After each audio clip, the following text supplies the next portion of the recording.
habang nagdideklara ko, ini-imagine ko, itong kung ano man ang problema ko, itong Word of God is piercing through it. Kaya hindi pwedeng magtagal ito, mamamatay siya kasi bubutasin talaga ng salita ng Diyos.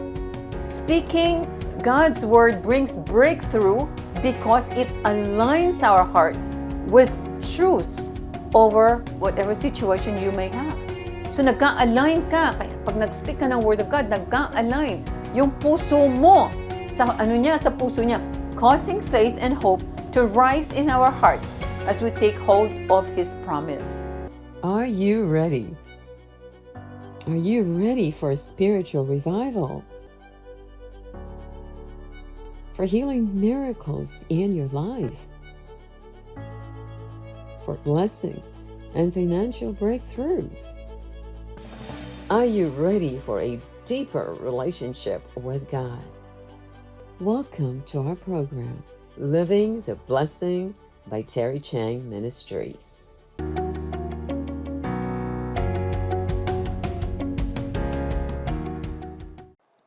Doon, papakita ni Lord, ano yung klaseng puso dapat magkaroon tayo?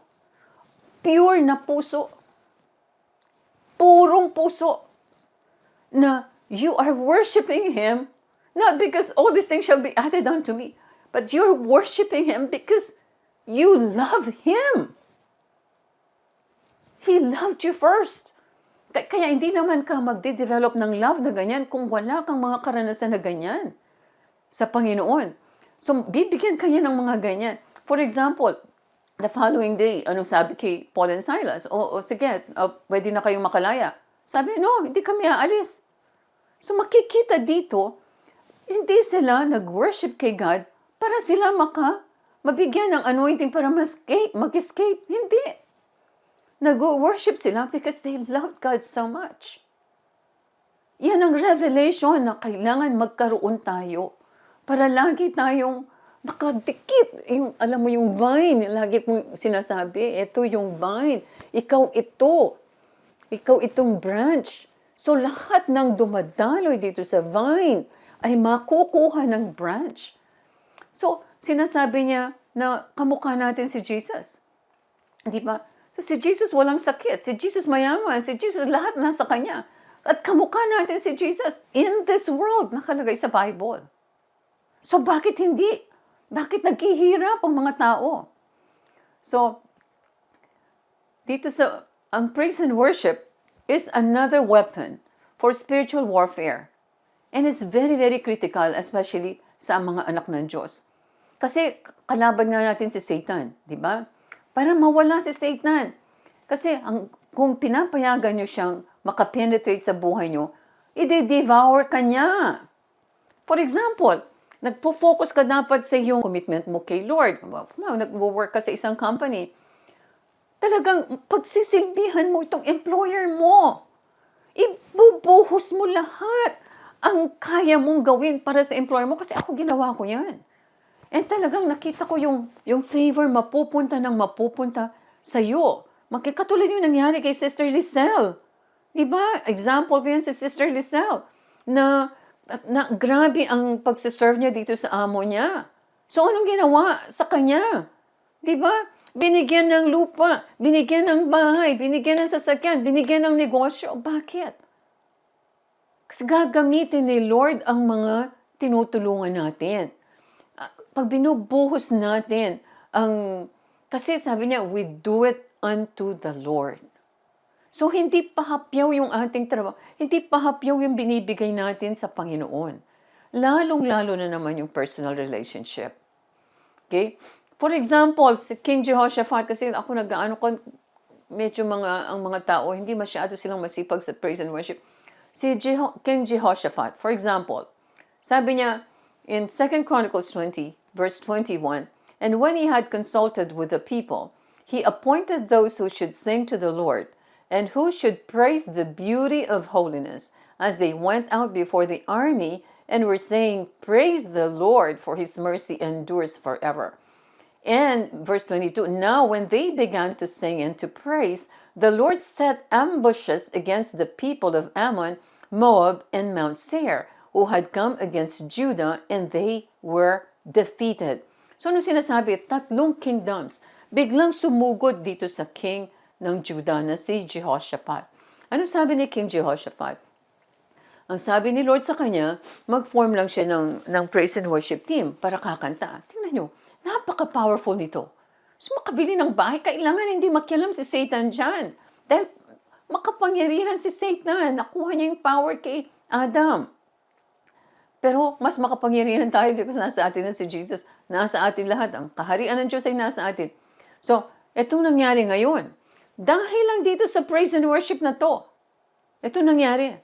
When Jehoshaphat and his people came to take away their spoil, they found among them an abundance of valuables on the dead bodies and precious jewelry, which they stripped off for themselves, more than they could carry away. And they were 3 days gathering the spoil because there was so much. Supernatural! Diba? Supernatural. Can you imagine? Nag-ano lang ng praise and worship team. Nagkakanta lang sila doon. Pagkatapos, si Lord na ang nag-set ng ambush, nangamatay lahat itong mga kalaban nila. 3 kaharian yan. And then ngayon, ayan, patay lahat sila. Pinatay ni Lord lahat. Actually, nagpatayan sila. Yung 2 hari, nag-join forces against the other king. Pagkatapos, nung namatay na lahat ito naman 2 ang nagpatayan, so namatay lahat. Pagkatapos, napakaraming spoils. May mga jewelries, may mga kung anong precious na mga mga valuables na nakalagay dito. 3 araw nilang ginagather. Pero tingnan mo, ano bang iniisip ni King Jehoshaphat? Ang hinihingi lang niya kay Lord, mapanalo sila, huwag silang mamatay.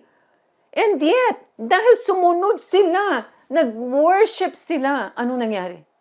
Ayan, supernatural. Hindi nila kayang i-gather itong mga jewelries na nakita nila.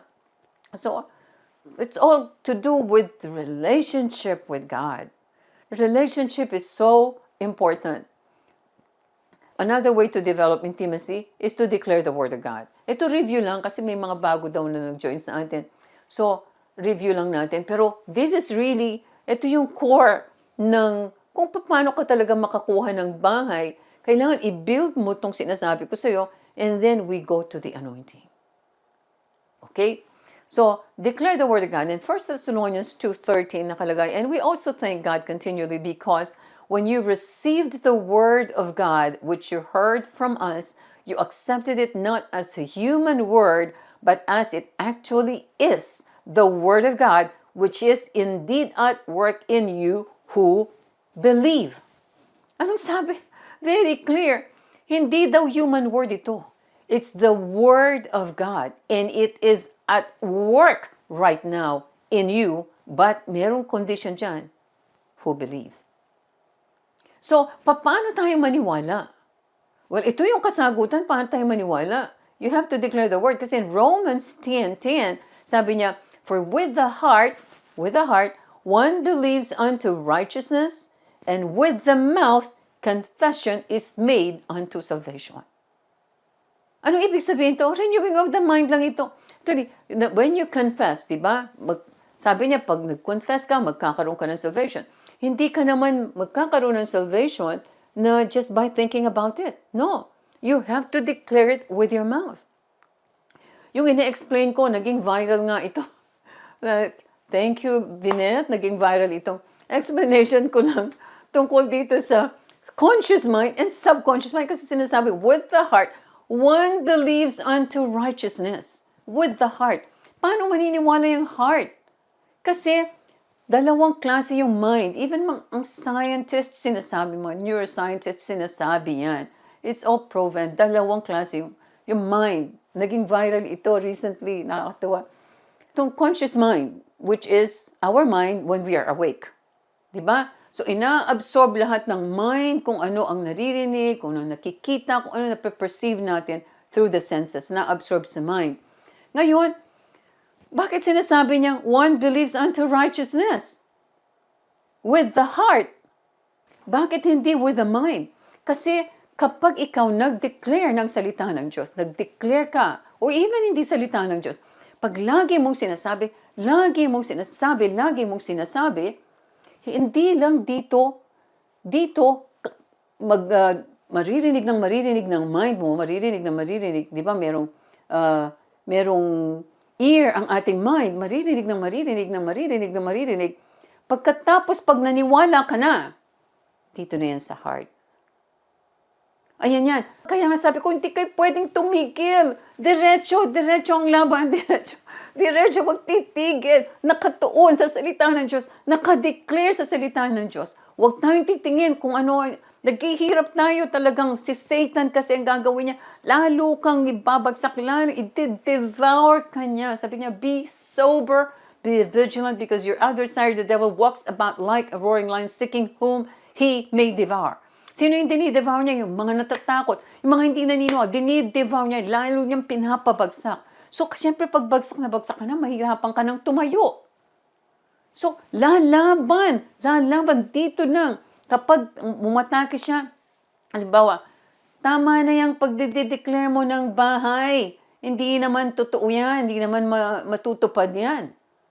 Anong sasagot mo sa kanya? It is written. Hindi ba yan ang sinasabi ni God? So ano bang scripture yan? God shall supply all my needs. Pero God shall supply all my needs according to His riches and glory. Papakita mo sino may authority. Hindi siyang may authority. Ang authority is the word of God, kung anong pinangako niya. So, for example, balik ako kay David. Anong diniklara niya? Sa 1 Samuel 17:46, sabi niya, this day, kung hindi niya diniklara ito, hindi mamamatay si Goliath. Sabi niya sa 1 Samuel 17:46, this day the Lord will deliver you into my hand, and I will strike you and take your head from you. And this day I will give the carcasses of the camp of the Philistines to the birds of the air and the wild beasts of the earth, that all the earth may know that there is a God in Israel. So, ano pang ibig sabihin nito? Diniklara niya ito na ikaw, ngayong araw mamamatay ka at lahat ng kasamahan mo mamamatay. Kaya sinasabi niyo mga carcasses, kakainin daw ng mga wild beasts of the earth. Bakit? Diniklara niya, then all the earth may know that there is a God in Israel. Yan ang mga dapat dinideklara natin. Yan ang mga salitang kailangan marinig ni Satanas. So kaagad wala na si Satanas. Kaagad, hindi niya na malabanan si David. Kaagad yung purpose ni God for David ang magmamanifest. Dahil dun sa mga declarations, yes, very, very important. So, God spoke the world into existence, di ba? Nagsalita siya, let there be light, and there was light. We were created in the image and likeness of God. So in other words, kapag tayo nagsalita, tayo nagkikreate din. Matthew 10, verses 7 to 8. Sabi niya, and as you go, preach, saying, the kingdom of heaven is at hand. Ano sabi ni Jesus dito? And as you go, preach, saying. Si Jesus, pati siya, hindi makakahil without saying. Saying, the kingdom of heaven is at hand. Heal the sick, raise the dead, cleanse the lepers, cast out demons. Freely you have received, freely give. Even si Jesus, while He was on this earth, He was speaking, He was saying, He was praying. Jesus said, for example, paano nating alam na He was saying? Because, sabi niya sa Matthew 4, verses 3 to 4, very familiar kayo dito. Verse 3, now when the tempter came to Him, He said, if you are the Son of God, command that these stones become bread. Si Satan yun. Sabi niya kay Jesus, this was the time when Jesus was being tempted in the wilderness by Satan. Verse 4, but He answered and said, it is written, man shall not live by bread alone, but by every word that proceeds from the mouth of God. Sinabi ni Jesus, it is written. Kung nga, Diyos na nga yan. Si Jesus, although syempre human being siya, at that time when He was doing this, He just got baptized in the Holy Spirit nung panahon na ito. Di ba? Anong sabi niya? It is written, Matthew 4, verses 6 to 7. Anong sabi niya? And Satan said to Him, if you are the Son of God, throw yourself down, for it is written, di mo, marunong pang mag-coach si Satan, He shall give His angels charge over you, and in their hands they shall bear you up, lest you dash your foot against a stone. Pero anong sinagot ni Jesus? Jesus said to him,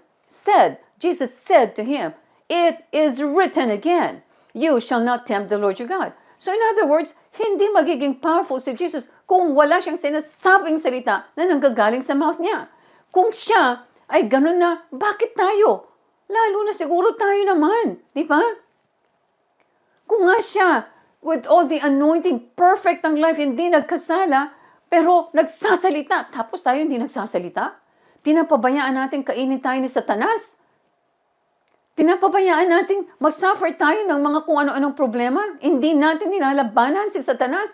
We have to say, it is written. Matthew 4, verses 8 to 10. Again, the devil took him up on an exceedingly high mountain and showed him all the kingdoms of the world and their glory. And he said to him, all these things I will give you if you will fall down and worship me. Then Jesus said to him, away with you, Satan, for it is written, you shall worship the Lord your God, and Him only you shall serve.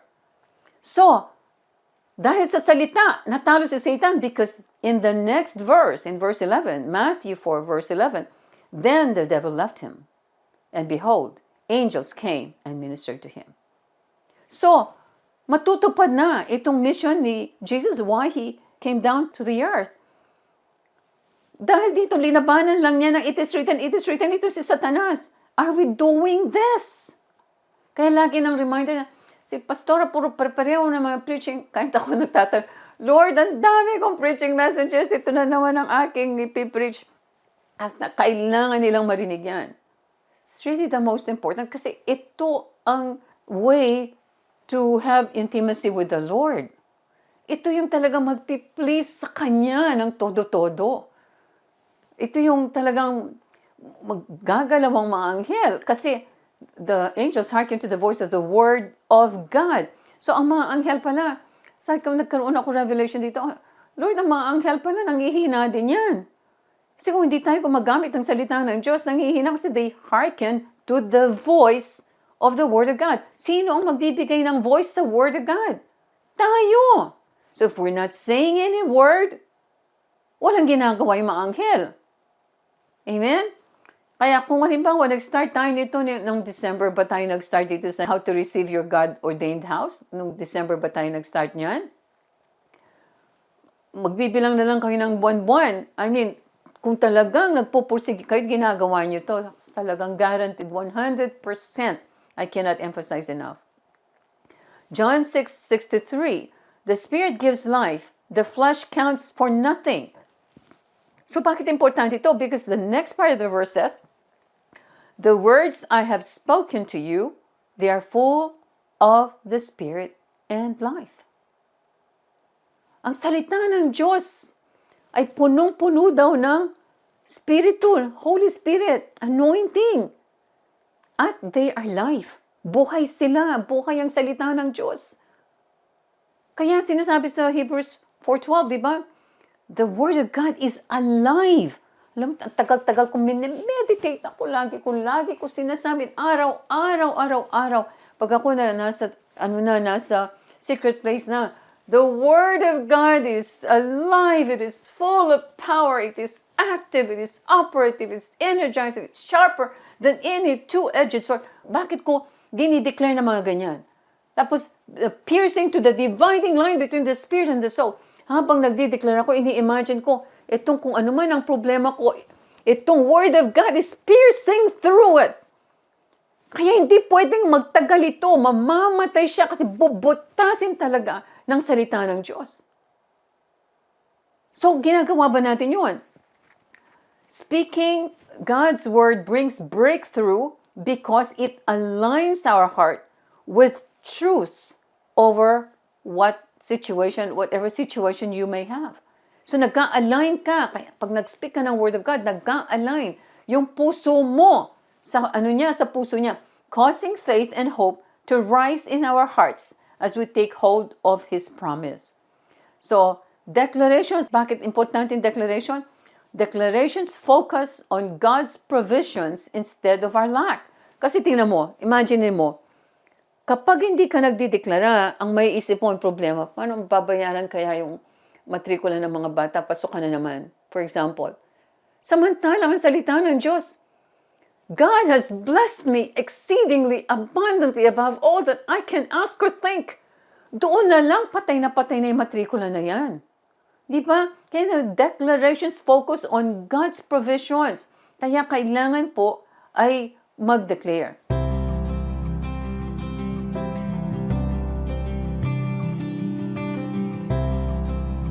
Sa mga nais pong sumulat, magbigay ng testimony, or may prayer request, isa pong malaking karangalan na kami makapaglingkod sa inyo.